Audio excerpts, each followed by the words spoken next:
Hi, this is Brad with Copper Creek Cuts, back with a long overdue lawn care video. I just haven't had any lawns worth filming. It's just been the maintenance mowing that I normally do. Had a property manager contact me about a place that I did not know but is abandoned. So we're gonna spin you around so you can see. This is an abandoned Fresenius Kidney Care Center. I think I slurred that a bit. Let me try one more time. This is an abandoned Fresenius Kidney Care Center. You can tell from the state of the oak trees, nobody's been parking here. We've got a request to mow the grass, which you can see does definitely need to be done. And we also had a report of some vines on property. You can see it's for sale here if you want a commercial building. We got all of this to do. We're not doing shrubs. There's going to be relatively little string trimming because it's pretty open. The way this worked, I asked them, you know, what's the procedure? Do you need me to go take a look at it and do a bid? And they said, no, we've got a NTE. I'm assuming this is the property line because it's mowed over here. So a NTE is a not to exceed, which basically means it's a number. Hey, good afternoon. It's a number that they've got that's the max end of their budget. You can see those vines. I don't guess that's a good look, so they want those vines taken care of. They didn't say anything about hedges. They didn't say anything about hauling stuff away. So we're just gonna mow it and string trim the places the mower doesn't get. And we'll reach over and get those vines off just so it looks a little bit less abandoned. And if she needs hedges done again, or done period, we'll be back to do those. But I'm not thinking, we'll make sure we blow this driveway off. I'm not thinking they'll need that. We'll come through, string trim this little bit here. I'm guessing this is probably just something where the city complained, or excuse me, someone complained to the city. We'll run the string trimmer back here. And so whoever the property management company is just gonna, you know, they don't care about it being good. I'm not gonna edge anything. I'm not gonna spend a lot of time on it. We'll this thing, we'll see what the Bobcat can get. My Toro's been down for about a month. I never checked if the wheel lugs were tight the whole 2 years I've owned it. And I was working one day and something didn't feel right. Turns out the lug nuts had come loose and the whole wheel had wallowed itself off. So the studs were all bad. The wheel was bad. Toro was real good to me. They sent me a whole new wheel and a new hub. But the issue is when I was taking off the old hub, I screwed the threads all up on the axle shaft. And replacing the axle shaft on the Hydra gear is involved. So I really just need to get a die and cut some new threads on it. But I've just been, I haven't done it. I've just been using the Bobcat. I don't have a ton of big properties, so I'm only losing a few minutes on each yard that I use the Bobcat versus the Toro. Got a little duck friend over there. You don't have any babies around here, do you? Yeah, go ahead in the water, that'll be safe. So I think we'll just do what we can with the Bobcat and the string trimmer, and that'll be that. But first I am going to call the property manager and make sure that my estimation that we're not trying to make this perfect, we're just basically knocking everything down so the city can't complain, or no one can complain to the city. I want to make sure that's what we're supposed to do.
Maybe a bit more string trimming than I thought.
Hi, Mama. We're not gonna hurt you. We're not gonna hurt you.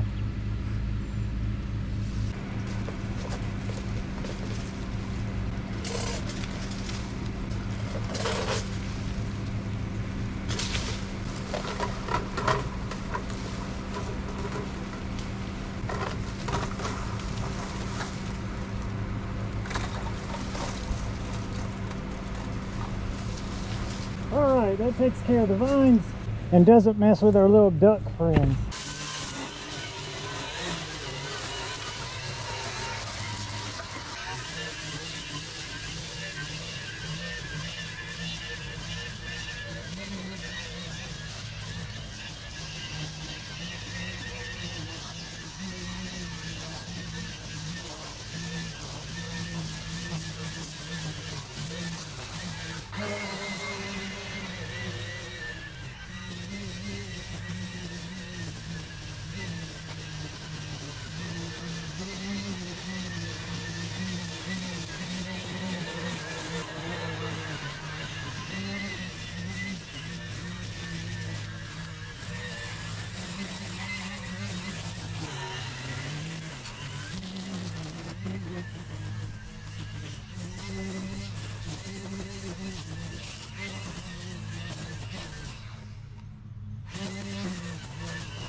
Here's the deal, we're at a feels like of 109 and I've got probably another half hour of string trimming and blowing everything off, and I just don't have the energy or the stamina to film anymore.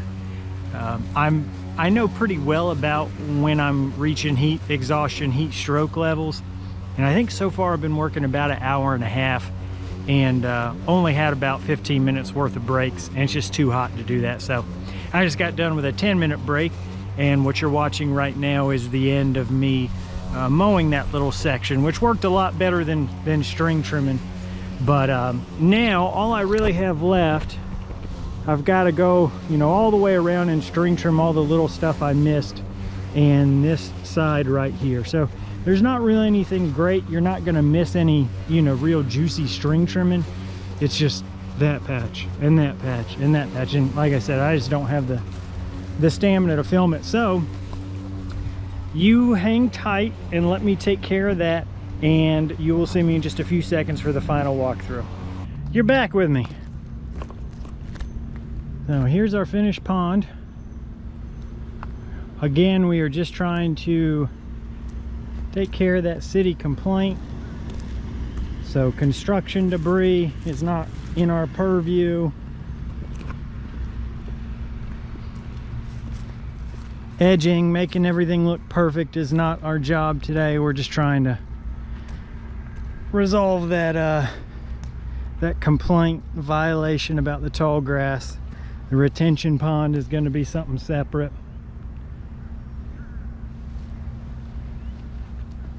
We got a bunch of signs down everywhere. That's not our job today.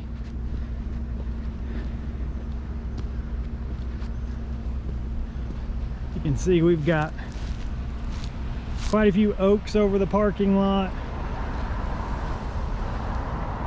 That's not good. I think we've got some rain coming later.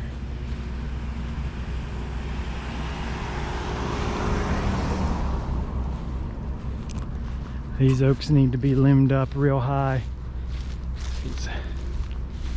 They are overgrown. Hey duckies. You guys got a mohawk, look at you. Lots of vines growing over this stuff.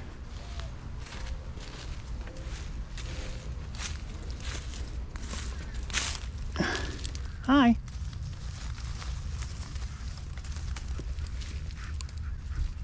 One last look at those guys. 1, 2, 3, 4, 5, 6, 7, 8, 9, 10, maybe 10 or 11. It's a pretty good clutch you got. All right, I'm leaving. Oh, she doesn't like me. Trimming all this stuff back. Could be done if desired. Got a nice palm up front, but it's growing up on the building. We need to trim it back if we wanted. And I don't think the property management company does want. I think it's more, usually with these kind of things, it's just do the bare minimum until it's sold, which I understand, because at the end of the day, it's all dollars and cents. All right, well, thanks for watching that one. If you've got any questions, let me know, and I'll see you in the next one. I don't really know what I'm saying. All right, well, thanks for watching that one. I'll see you in the next one.